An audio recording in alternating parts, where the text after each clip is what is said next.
Sup guys, it's Kosh, and today we are making beginner's guide for Flotsam, the ultimate beginner's guide that will allow you to progress the game properly. Let's start the new game and I'll show you what exactly do you need to do to be successful. When you're selecting the characters, the story of pre-flood allows them to get the basic skills that will increase their work speed, and post-flood the stuff that they will love.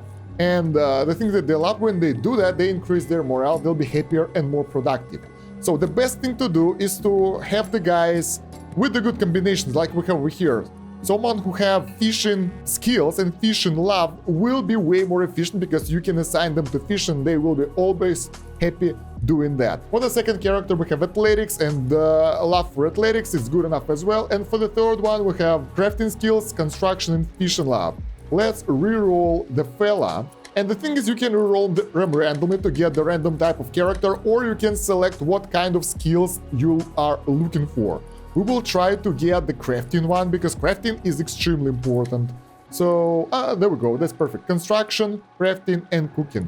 So that fella will be cooking for us. That seems like a good crew. It's not that important, it's not essential to get a really good team, but it will help you to be more efficient. The skills that you might need early on are crafting, salvaging, and probably athletics. Honestly, the most important ones are salvaging and crafting. Those are the most important ones. So right, when you start the game, you will get some story. I will skip that so you won't get the spoilers, and then you will start here. So there are several things that you should know. First of all, in order to get the garbage, there are tutorials in the game, yeah, they will help. You can click here and learn about the game mechanics, but they don't help you so much. First of all, you need to harvest the floating trash, floating garbage.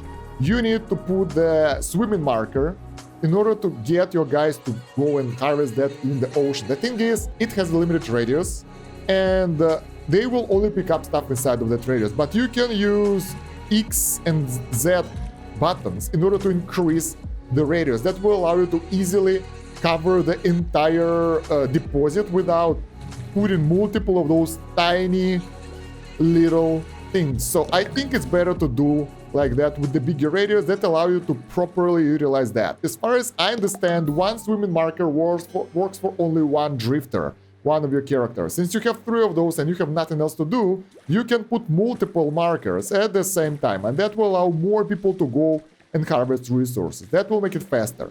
It's nice to notice that when they're swimming manually, they can carry only 5 amount of resources of any kind, so it's not the most efficient way, but it's the most basic way of harvesting stuff. Now, that will be your basic, and you will need to harvest the plastic waste and the wood. You don't really see the wood over here because we need to harvest that stuff first. So let's get through that really fast and we'll go to the next step. There we go. Once everything is salvaged, you can actually move on to the next area or start construction. Let's talk about the map first. So in the map interface, you can see your ship and the radius around it. This is the radius where your swimmers, the guy who jumps from the ship and move around, can harvest resources. So in order to go and harvest more wood and plastic bottles, you have to go there. There are 2 ways to travel around. You can use the keyboard buttons to move around like that, and it's pretty hard to navigate, or you can click and hold the mouse button and they will go where you want them to be. This is better. Early on, when you're harvesting the resources, it's a really good idea to get on top of the deposit. That will allow you, when you go back to your ship, oh, by the way, you can press C in order to go back to your town. And that means you'll be able to harvest resources faster. You can place swimming markers with the F button, so you don't have to click it all the time.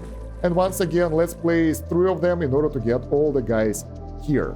So now when you harvest some resources, you need to start building. There are several things that you need to know. First of all, the walkways. This is your core of the base. Yeah, I know it's pretty basic, but it's important to notice that first of all, they cost floaters, they refine plastic. Second, they remove the beautification, town's beauty. That will be important later on, because each character has their own likes and dislikes, and when they're happy, they work better. Ecstatic gives them 120% walk and move speed, and if they're unhappy, that will be lower and lower productivity and they will be less efficient. Since you don't have that many people, you would like to keep them happy. So yeah, you can use plastic walkways a bit later. Early on, I would advise you guys to start working on the workshops, the basic ones. There are two things you need to build straight away: manual dryer and plastic workshop. They will allow you to refine the waste that you get and the wet wood into the dry wood and the floaters that you can use for the construction. So let's do that really fast. You can place them anywhere, but it's really important to plan ahead, otherwise you'll have to rebuild the entire area. Let's talk about the building layout for a second. So since your main ship, the heart of the town, isn't squarish, you can build those walkways in any direction. That might make your town look really cool because it will be very shapy and everything, but it will be hard to manage. So if you want the easy way out, you can build grids. I advise you guys to start with this route, unless you know what you're doing. So you will build 90 degrees areas instead of going with other degrees. Otherwise, it will be way too complex to manage, and it will be way more resource and space efficient. So let's build a manual dryer over here, and let's build the plastic workshop. While the guys are building, you might notice that each of those buildings, not all of them, but some of them, workshops and everything, they reduce the beautification. Town's beauty is measured by those overlays and the things that you have. If it goes below 0, your guys will be unhappy. Before that, you're safe to do whatever. So don't bother with that too much early on, but keep in mind as your village will grow. That will be really important. Also, housing for the guys isn't really important early on. They can survive without that. So your first priority should be getting your goals up with the production and everything. So your goals will be supplying your town with proper wood, plastic for construction, food, and water. When you build those dryers, there are several ways how you can use your production buildings. You can either order manual number of things to produce. Let's put 10 dry wood. And since it's manual, the guys will bring it in and manually dry it. And the second one is you can use infinite production. That will refine all the plastic waste into the floaters forever. The thing is, it might be a good thing for plastic and wet wood, but for other resources that are required for your base, it will be less efficient. So there is an interface called Manage the Maximum Output of Production. Over here, you can set the maximum amount of things that you want to produce, and they will try not to overproduce it. So it will put like, I don't know, 2 floaters here. They will keep the stockpile of your floaters at 2, and the rest of the resources won't be refined. You really don't want to put anything for the floaters and the dry wood. Those can be done forever, and it's a good practice right now, so you will have the resources for your expansion. If you harvested the resources and you guys are working, you can easily go to the map and travel to another area, because, well, it's not that important for them to be up and running, and they work while you travel as well. So since 2 of you guys are working now, we will collect more wood and we will use only 1 buoy marker over there. So as you can see, if the deposit is a bit further away from your heart of the center, town center, it takes them a while to swim there, collect the resources, and swim back, which is a bit tiresome. So yeah, the best way is to get on top of the resource early on, harvest it, and go to the next one. Even in this situation, it would be better for us to just go here, collect the resource, and then go collect the bottles, because that will be way faster than swimming all around the area. Once you have enough wood and floaters, you can create a sawmill, the resource that will convert dry wood into the planks that can be used for construction. Those are the basic construction buildings that you need, and that will be the car of your production line in your town. While the guys are building stuff, let's talk about the drifters overview. Here you can see all your villagers, they're called drifters, and their likes and dislikes, and what you want them to do. So in the first area, I think it's drifter duties, you can assign them to do specific tasks. So for example, our salty bastard is really good with fishing, and she loves fishing as well, a lot. You can see their expertise, like experience, and what they like and don't like over here. And they're highlighted here by hearts, and the color of the tile is how proficient they are at that. So let's make your fish all the time. Electricity management for the Mishman, and hauling for the Mishman. They like that, that's surprising. Also crafting. Crafting is good for Wilson the Agua. Let's do that. And cooking for the Agua. So they will do it before doing anything else. Same for the crafting for this Mishman. Probably we can leave it at 1, but we can increase it to 2, so they will do something else. It's pretty important to notice that you need to make sure that they still have someone who will do construction and everything. It's just priorities. If you want someone to stop doing something, you need to right-click it, and if there is no tiles over there, they will never perform that action. I never do that, because whatever they do, the difference in their skill is just the work speed. So you can see here that level 5 skill in athletics will allow them to move 25% faster, which is pretty good bonus, but it's still not that much to prevent them from doing something. When your guys work, whatever they do, they will gain XP. When they level up, you will be able to assign 1 more point to specific task of your choice. So unlike Revolt and other colony sims, here you can manually decide where do you want them to work and the skill you want them to upgrade. It's not upgraded when they work on that skill, so it's manual. And another thing, when your drifters level up, you will gain research points, which are extremely important for your progression. So make sure that your guys are busy most of the time, they have something to do, and they level up. Next step is drifter diets. Here you can assign what they eat and what they don't eat. Most of the time they don't really care. Some people like specific types of food, so usually I put it to the highest priority. So if they have that type of food, they will eat that instead, and that will make them happier. Some kind of food, like seaweed salad, might consume a lot of resources, and you might want to kind of lower their consumption from time to time. But for now, we'll leave everything at default. Just make sure that you control that if you want to later on, because that will be useful. The third tab is producer management. We already discussed that. So for the planks, for example, we would like to have 20 of those. So when we have more than that, they will stop producing them. And then we have the daily report that shows what's happening here every day. It's just for your info. You can scroll between the days and kind of learn how you're doing. Knowledge, really important. And the glossary, which kind of have everything. Never actually tried that. So now when we have the sawmill ready and we actually have the limit, let's put it to the maximum as well, unlimited work. They will use up all the dry wood in order to make the planks while they have those resources. But they will not go above 20 planks, and you can set those limits by yourself, but it's really easy to automate your production like that.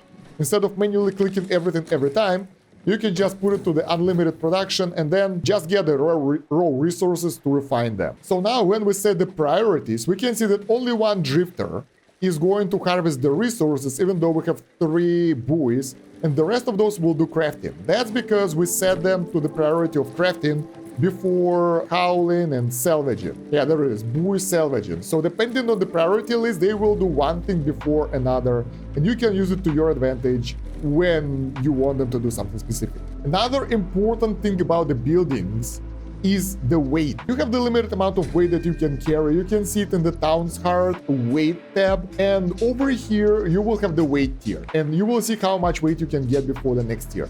The higher your weight tier, the more energy your town will take to travel. Each town have enough energy in the battery, it's 1k, which can be refilled by people by manually cranking it. So it's not, don't worry, you will not get stranded, but once your weight get higher, your travel will get way slower. Just compare how our little town here moves around in comparison, and this is the radius on the map, this yellow radius. It's how far you can go on your current energy limit. You can go pretty far, right? And pretty slowly. It will not exhaust itself, so you can travel easily. And compare it with my other town, which is huge, and if we move around, we can only go this far. And we have energy production and batteries and high-tech, but because of our weight, it takes way more resources to move around, and we have weight tier 5. So basically, we are running out of energy really fast. The main idea about that, don't build something you don't need. Don't overextend yourself too much. Wow, this person is like standing on the water. Oh my god, this is so cool. So only construct things that you will need in your base, and don't build unnecessary stuff early on while you don't know what you're doing. Once you manage to refine some resources, let's get more wood, you can build additional buildings. You have the recycler that can be used to refine junk into the resources. That's for plastic junk, and I don't remember which one. And chopping block that will cut the furniture that you will find on the islands into the other resources that you use in the base, like firewood. So I would say the early priorities for your playthrough will be getting the food production and water production. Let's get all of those up and running right now. So first we will add the food production. That will be the food salad spinner. Let's make another plastic walkway over here, and we will add salad spinner right here. Here you can order different types of food. I usually put them to the unlimited production because we can. I never produce this stuff though. Some people like that, but I don't find pollution nice to have. And don't forget to put the limits, otherwise you will spend all your resources. Early on, it's enough to get like 3 of those salads in the storage and like 3 of those and probably 3 of those. I never produce the ocean taffy. I produce some potato salad, but I never produce anything else. So putting this one too high is pretty okay. It's okay, the food won't spoil in this game, it will stay forever in your inventory. But then you will consume way too many seaweed, which can be used for other types of production other than the food. And you don't want to overextend yourself too much. It's just nice to have additional food source other than the canned food. And once again, since the food don't go bad, it doesn't matter what kind of food source do you use for your villagers. It's night right now. During the night, the guys will sleep. The night doesn't take that long. But yeah, they sleep, then they wake up, they eat and drink, and they get their day going. So you will consume water and food at the start of the day. We can build Desalinator right now for the water production. Let's do that. And this lady is a weird bug because she belongs to my main town, not this one. I don't know why she's here, but it's okay. It doesn't really get in the way, so we're okay with that. And the thing is, with the Desalinator, you will need to use the firewood as a fuel in order to make it work. So let's put it to infinite as well. Let's put the limit to 20 water. And we will need to start producing the firewood. In order to get that, we have 2 options. Recycler, not recycler, chopping block. Only one option. So let's place it here. There we go. And in the chopping block, you can actually get firewood from junk or dry wood. So you have 2 sources of firewood. And depending on what do you want, you can use different things. Right now, we have plenty of water. But the fact that we can produce water whenever we need to is good enough for us. So for now, I'll leave it idle so we won't use up too many resources. The other building that we haven't constructed yet is research station and some houses. Solo tents are good enough. I don't know what's the difference between the solo or duo tent. Duo tent theoretically takes less space, but in terms of the weight, they are the same, so I don't see that much of a difference between them. Let's order some houses for the guys, so they will have somewhere to live. And the research station, that will be pretty much essential for our progression. Let's put it, I don't know, next to the housing block. Let's construct the second tent, and that will conclude the basic of our base building. So now we have everything we need to progress. This is the core of the base, what we need. Everyone is happy and we have enough resources. Now, we might need storage later on for more resources. You can see your storage capacity over here. And when it's full, the guys will stop offloading resources from your workshops and they will kind of get stuck. And water container, I haven't found any use for that earlier, so probably it's not that important, but still nice to have. But we constructed the research station, and now we will talk about the research. This is extremely important in order to go with a fast progression. I already mentioned that knowledge is being rewarded while your drifters gain experience. So that will help us to research, and the research is kind of interesting. You will start with the rope lash, and this is core production building, and you will need to make a lot of ropes from seaweed. So make sure that you split your seaweed between food production and ropes. Then there are a lot of really important technologies. There is a basic tool technology which will help you to scavenge other areas. We'll talk about that in a minute. Scrap smithing that will allow you to produce metal and get bigger storage. Seaweed growing is pretty cool as well because it allows you to grow seaweed in your base instead of harvesting it. It might be useful because sometimes you might be far away from the areas where the seaweed is, and you will overconsume it. So having somewhere around 2 farms in your base is pretty nice. But most important thing is going to studying, because studying will allow you to create school, and that will give you a lot of experience and a lot of research points. Then reconnaissance, that will allow you to make some cool buildings like big drying rack.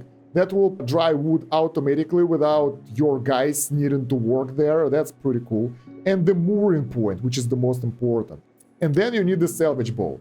That will drastically increase the speed of your harvesting of resources. Let me show you. We will move to the base from my previous stream. So we have 4 docks over here and a couple of those boats. And the boats, they can carry 10 resources and they move so much faster than the drifters swimming around. Moreover, when you zoom out, you can see that there is a new radius around your base. This second radius is the radius where boats can travel. So you can stay here and harvest the areas around you. So other than getting the basic deposits, which are wood and plastic, you can scavenge the islands and everything. And those can have several types of resource. Each area... Okay, let's talk about the map again. We have the region. So this will have a bit of spoilers, not that many. Basically, you start in this watery area, which is like an ocean, I think. Then you have different biomes here. The one I've noticed are forest biome. You can see the trees over here. They contain a lot of trees and the seaweed that's been easy to harvest. So that's your source of wood and seaweed. Then you have the farmlands, which is a source of potatoes, wood, and I think more trees or something. And also there are farms that has free tools in them. Then there is a town biome, which is like looking like this, where you get more buildings. You can find some supermarkets and other cool buildings that have high-tech resources, science, high-tech tools, and also some canned food, some medicine, and other cool stuff. So that's a really nice place to have. And each area, each region has their own lookout tower or building like farm, which you can visit in order to scout the entire region. Like if we visit this lookout tower, we will actually scout everything that's out there within its area. So yeah, it's pretty convenient to use that. And some of the buildings require specific resources to harvest them. Some are free to take, some require resources. You can select if you want to get your swimmers there or the guys on the boat. The boat will be easier and faster, of course, and what resources to harvest. So yeah, since the salvage boats are that good, let's get back to the research tree and talk about the rest of the stuff. Those are the core technologies that I've managed to get so far on my main account that I use on the stream. By the way, subscribe and like the video to promote it in YouTube algorithm so you can see more content like this. And some of the technologies require specific personnel, like chemist, like doctor, like farmer, botanist, that kind of stuff. So you will need specific villagers that you will acquire later on as the story goes on in order to research some technologies. So keep in mind, if you want to push for some specific tech that you like, I don't know, whatever, disease treatment, you will need all the connected techs, and you will also need all the specialists that are in those areas. So it's not that easy. It's not just go and get it straight away. There are requirements. And by the way, once I've got the school, look at my knowledge. It's skyrocketing. We have 22 knowledge and it's just right. We can't even use it fast enough. So this is the layout of the base I decided to go with on my other playthrough. And you can see that it's not that efficient, but it looks better. We have a lot of empty space and we are pretty heavy. So traveling for us is really hard right now, so we need more upgrades in order to make it better. But I have a lot of walkways and that looks pretty cool, so I decided to go for that. We can see that we have several farms over here that grow seaweed, because that allows us to have it all the time and produce ropes out of it, without needing to harvest it somewhere in the wild, because those deposits might be a bit far away and we might not be able to get them easily. And I also made one area of my base for the production and factories, because we have all the storages over there that will lower the travel time for your workers to grab the resources for the production. And we also constructed the mooring points at the same site, so they won't have to travel that far to unload resources that they harvested. They can bring it straight over here to this storage, which will be way faster than moving from here to other side of the base. That will improve efficiency. I won't cover more high-tech stuff like electrification here, because I think you don't really need that. Maybe I will, but first let's cover something more important: map exploration. What should you aim for and what should be your strategy so you won't get stuck like I did? First of all, I wanted to explore the edges of the map, and they were empty. And I ran out of resources over there, so I almost starved out because we had no food over there. It was scarce and we needed way more for our base because it had way more villagers already. And I advise you guys to follow the areas that are different biomes here and follow the story, follow the milestones and landmarks that are on the map instead of trying to scout around. Then when you're moving around to your specific goal, like right now we want to go over there, go around and collect everything you can. Even if you don't need those resources right now, you will probably need them later. So for now, if you want to go there, I would first go left, collect the seaweed, then go over here, collect this wood, and visit those farm ruins. Let's say, I want to show you how it works. Let's show you how it's most efficient way of farming the resource areas, because there are some things that you don't want to do. So in our area over here, we can go to this island and harvest potatoes. That's easy to do. It's only 28 potatoes, so it will take 3 trips on one boat. You can assign several people there to make it faster. Then there is a wood here. Of course, we'll collect that.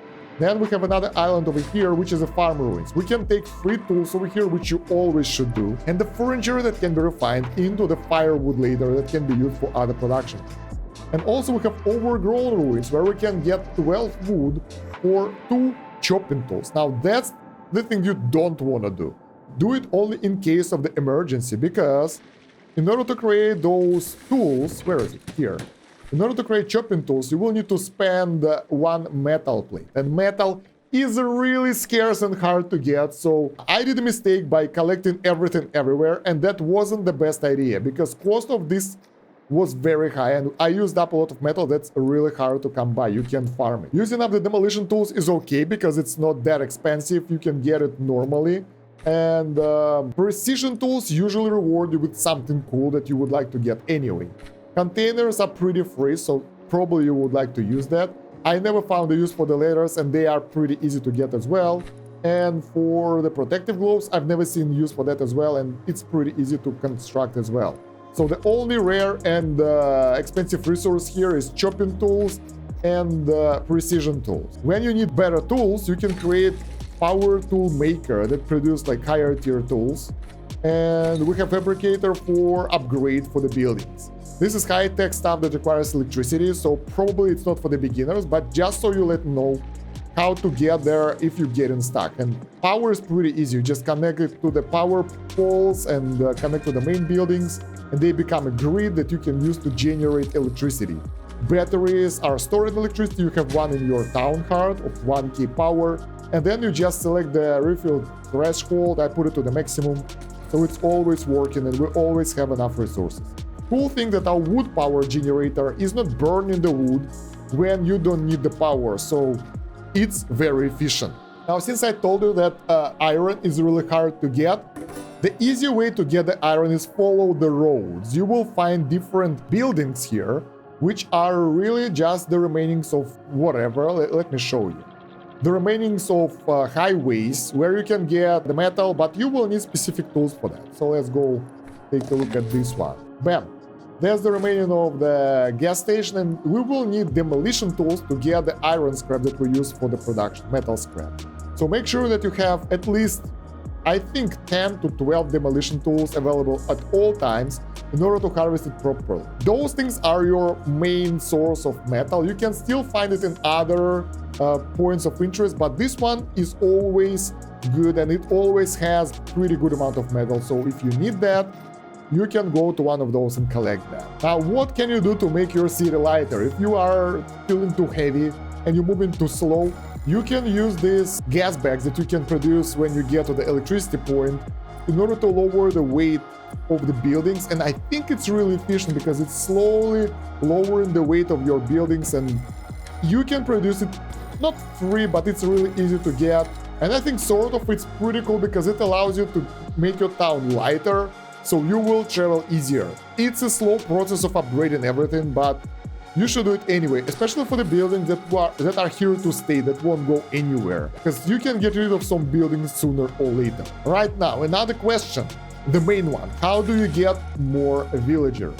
In order to get more villagers, you need to travel to the biomes and scout them. When you get closer to the area where you can find the villager, you will get the store event. Let me find one for you. So at the start of the game, you would like to get into the biome that's different from the ocean, and try to find the lookout tower. That will allow you to scout around and find more things. Let's try to get one. You already know how it works, but this is now your beginner journey through it. There we go, that's the tower. Let's visit it. Basically, all we need to do is to scout the region, and we will know what's happening around this area. The region has been scouted. Let's take a look, and now we can see everything around us. So from here, usually you would find people in the town area, so something like this. Let's go over there on the right. Also, when you use the mouse to move around, your boat will go backwards, but I think it's okay. And I think this is where you will find your first villager who will join you. Let's take a look. There we go. So once you get to this area, you will get a notification. There is something on the horizon. Scouted landmark. We go and take a look what's happening there.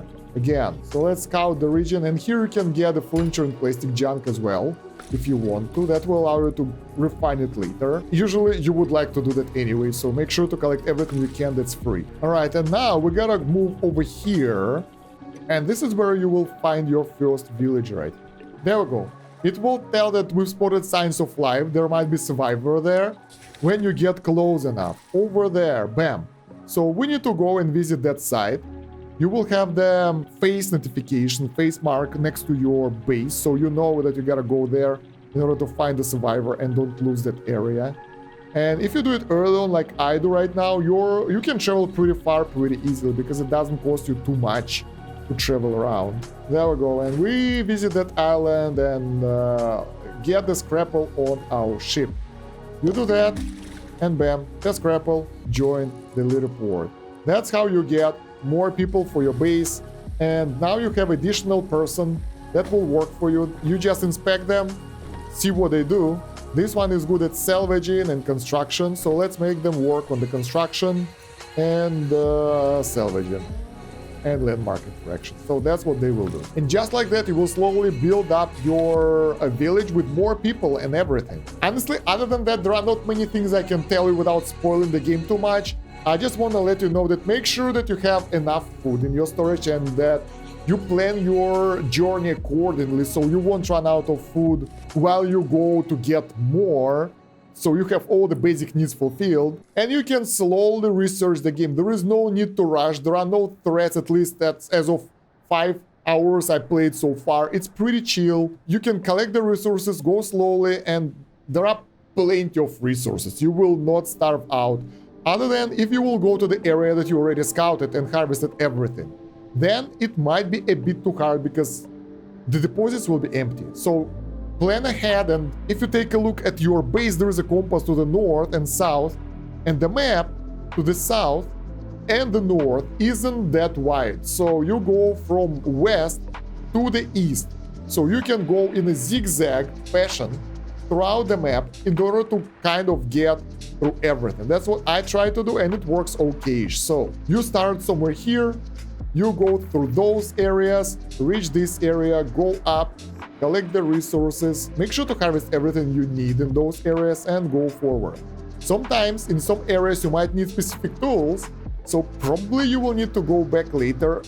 Maybe, I never did that before, but try to remember the areas that you need for later. There is no way to put a mark on the map to remember that, so the only way to remember that is by your own mind. And yeah, other than that, make a smart use of the limits over here to automate the production, and then you can chill, enjoy your journey, and make your town huge and proud. And yeah guys, I think that's it for this video. I hope it was useful for you. Don't forget to like, subscribe, and check the playlist for the rest of the Flotsam playthrough and guides, and join the Discord for the notifications of live streams and new videos. Other than that, thank you very much for watching. It's been Kosh. Have a good one. Bye.